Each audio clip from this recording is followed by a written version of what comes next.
tere, täna me mängime jälle mõttemänge Tannoga ja meil on selline vahva mäng ees nagu Otello. Ja siin on sellised värvilised nupud, ühelt poolt mustad, teiselt poolt valged ja mängu alustab Jaapani kombe kohaselt must. Ja käia saab nii, et kui kahe musta vahele jääb valge, siis see pööratakse mustaks. Nüüd on siis valge kord ja valge saab näiteks käia siia, pöörates siin kahe valge vahel oleva musta valgeks.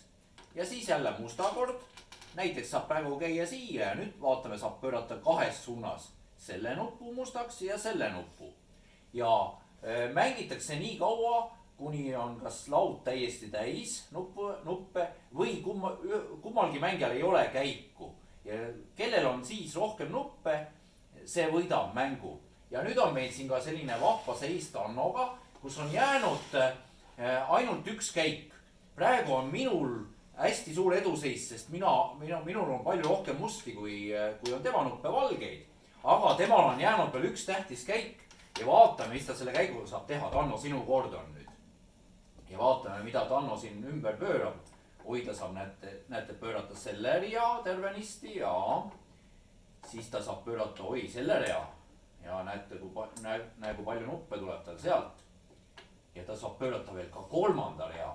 Et nüüd on päris põnev, et kumb mängija võidab.